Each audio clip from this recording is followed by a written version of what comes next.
pressupõe, isso é normativo, né? Não é uma opinião, não é um achar, pressupõe o esgotamento das forças estaduais, indisponibilidade, insuficiência, e que por um ato do presidente da República, é que as forças podem atuar por um tempo determinado nos limites do ato de convocação. Existe uma ADI em relação a isso, né? Porque na lei complementar 97, que foi modificada pela 117 para 136, submete a ações de GLO, os crimes contínuos de GLO, à Justiça Militar. Isso merece uma discussão, mas na minha opinião, né, esse posicionamento das forças em entendimento a um preceito constitucional, com um regramento legal, é sim missão militar. E sendo missão militar, os militares que eventualmente cometam crimes devam ser submetidos à justiça militar. Agora, que justiça militar é essa, senador Pedro Pitaques? É isso que no corpo da minha exposição, e aí já trazendo o que foi discutido no CNJ, eu acho que nós podemos evoluir. Julgamento de civil deve ser na justiça militar, mas não pelo Conselho. Não há por que submeter o civil. Por que o juiz militar, qual é a contribuição dele em relação? É que ele traz as noções da caderna, né, o dia a dia de hierarquia, disciplina. Isso, quando nós estamos julgando um crime propriamente militar, tem toda a relevância.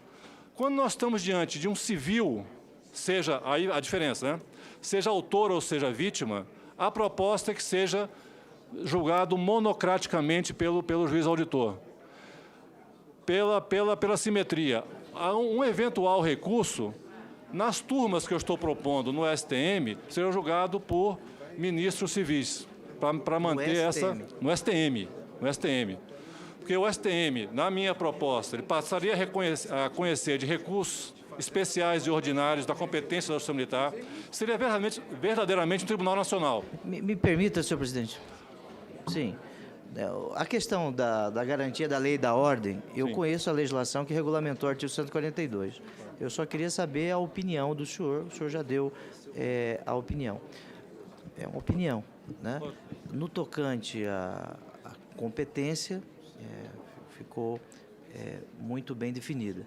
Agora, a ideia é trazer para a Justiça Militar da União a mesma construção constitucional que foi feita no tocante à Justiça Militar dos Estados, que alterou 125, parágrafo 4º da Constituição pela emenda 45. Não é isso? A ideia é... Mas essa ideia, ela implica numa modificação de, além da competência, de composição, estrutura funcional, como fazer isso, né? E aí vem a submissão, né, do civil à GLO, né? Mas aí estaria sendo julgado por um juiz civil, um juiz concursado, né? Talvez essa solução, enquanto nós possamos meditar sobre isso, essa solução esteja na DPF 298, né? Que, se for dada uma interpretação conforme, né, permaneceria na Justiça Militar, mas sob a competência do juiz monocrático. Acho que a DPF é muito interessante e fundamental na solução dessa questão. Os requisitos em relação aos oficiais generais estão previstos na Constituição, e aí me cabe cumprir. São oficiais generais de 4 estrelas, fizeram toda a carreira, contribuem no regime de escabinato, né, com a sua experiência de caderno. Nos termos da Constituição não há essa exigência de notável saber jurídico. Agora, na formatação que eu trouxe às Vossas Excelências, nós teríamos turmas especializadas em matéria jurídica, provavelmente jurídica, né? Que seria a questão administrativa e julgamentos dos crimes, onde nós tivéssemos civil, seja como autor, seja como vítima. Essas turmas seriam civis. Essas turmas, restaria uma turma para julgar os crimes residuais em forma de escabinato, no que fosse pertinente. Então, nós estaríamos dando um formato mais sistêmico à Justiça Militar e tornando o STM um tribunal verdadeiramente nacional, né, em relação ao reconhecimento de recursos ordinários e especiais. Critérios para diferenciação de terrorismo e movimentos sociais. é muito pertinente essa discussão sobre terrorismo nesse momento de grandes eventos, mas que nós tenhamos uma legislação própria sobre isso, com a tipificação do que é realmente terrorismo. Em linhas gerais, né, o terrorismo ele visa a desestabilização do Estado ou infundar um temor, uma atemorização da população. Não é isso que se espera de um movimento social, que, ao contrário, quer o crescimento social, o desenvolvimento. O que não quer dizer que, num eventual movimento social, não tenhamos até um ato terrorista. Mas temos que ter essa definição conceitual das duas situações, para que possamos, na soma das nossas inteligências, definir o que é terrorismo e para que não corramos o risco de criminalizar os movimentos sociais, que são importantes para o desenvolvimento dessa sociedade. Em termos gerais, eu espero ter atendido a Vossa Excelência, não é? E finalizo, presidente, a emoção que eu transmiti aqui. Ainda bem que eu transmito, porque eu julgo pessoas, né? Eu tenho que julgar, eu tenho que ter essa percepção da humanidade do ato de julgar, né? E é muito significativo, né, finalizando, é muito significativo essa minha indicação, porque, como eu já comentei até com os meus alunos, vale a pena você lutar, e lute sempre. Que há anos atrás me perguntou, professor Barroso, qual é o sentido da vida? Eu falei, em frente, sempre, né? Então é muito significativo para mim, o senador Valadares falou de Carmópolis, né? Pois o meu avô, há 60 anos atrás, era um pequeno agricultor em Carmópolis. Com muito esforço, criou os filhos de maneira para serem, né, pessoas dignas, honestas. Um deles foi promotor de justiça. O neto foi indicado para um tribunal superior na condição de ministro. Isso é muito significativo. Isso, para mim, ao fim e ao cabo, é justiça. É a possibilidade desse espaço de desenvolvimento, que o único que nos interessa, o desenvolvimento humano, é aquele que fica e justifica as nossas ações. E finalizo. Eu separei para um outro momento uma palestra, mas é cabível aqui. Eu vou terminar, né, e dizendo por que continuar. Eu vou parafrasear uma expressão de Vinícius de Moraes na sua obra Operário em Construção.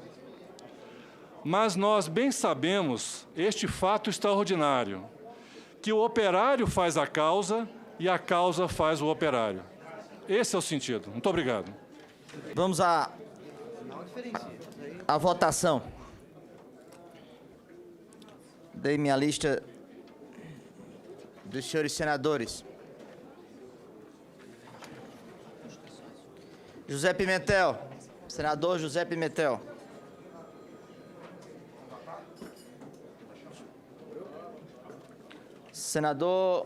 Senadora Gleisi Hoffmann.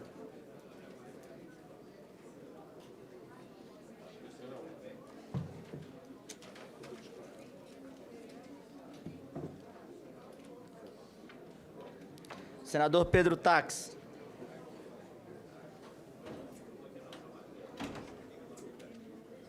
Senadora Gleisi. Senador Pedro Tax. Senador Antônio Carlos Valadares.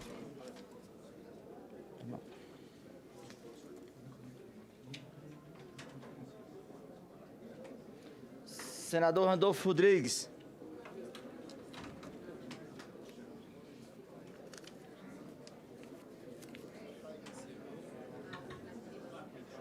Não. Senador Randolfo Rodrigues. Senador Suplicy.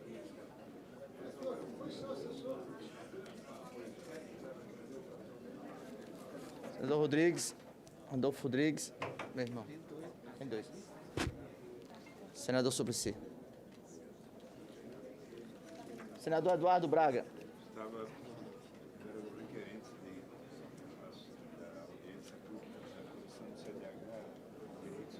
Senador Ricardo Ferraço.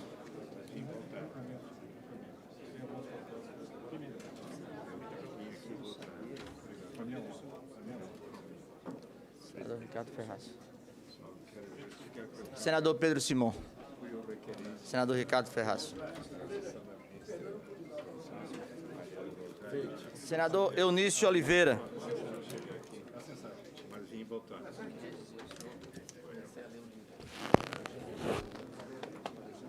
Peraí, deixa eu ver ainda, né? Senador Inácio Arruda.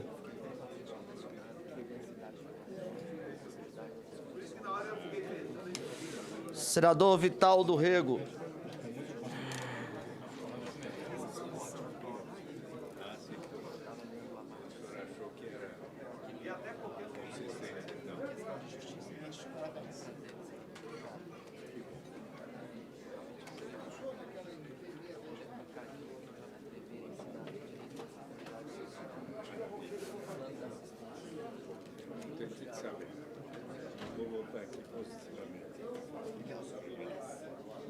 Senador Francisco Dornelles.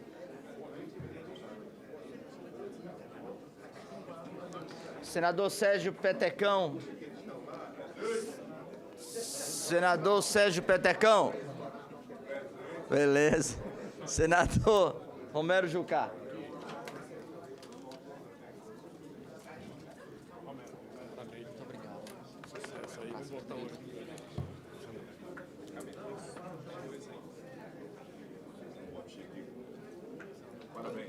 Senador Cássio Cunha Lima.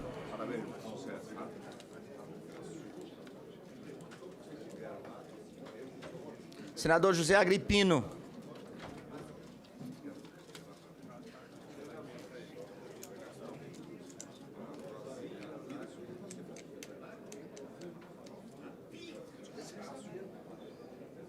Senador José Agripino.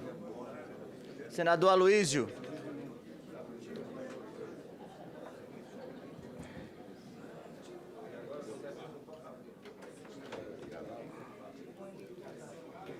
Senador Armando Monteiro.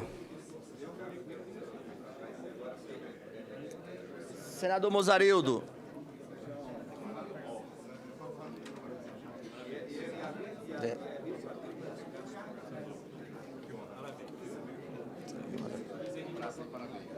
Vamos à lista. Senador Luiz Henrique.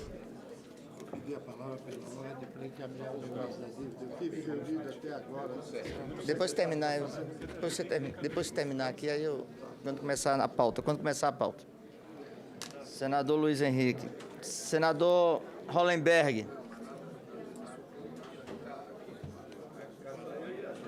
Fechou lá o outro lá, não. Estou aqui. Senador Hollenberg. Senador Wellington Dias.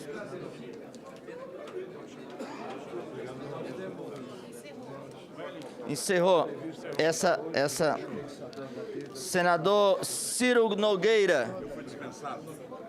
Encerrou também. Senador. Com o senador Ciro encerra.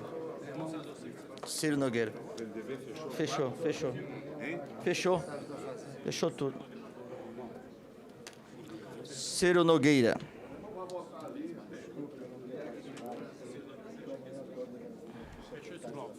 Fechou esse bloco. Senadora Lúcia Vânia. Senador Ciro Miranda.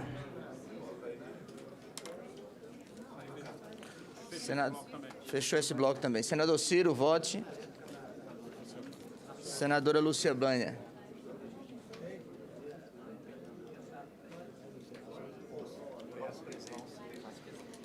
Senador Gin Argelo. Vai interromper? Não, tira direto. Vai tirar direto? Vai ver a pauta agora? Pauta agora. Vai?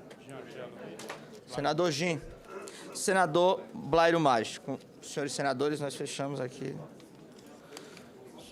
Senador Blairo.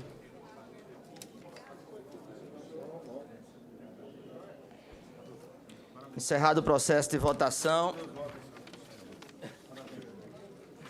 Encerrado o processo de votação.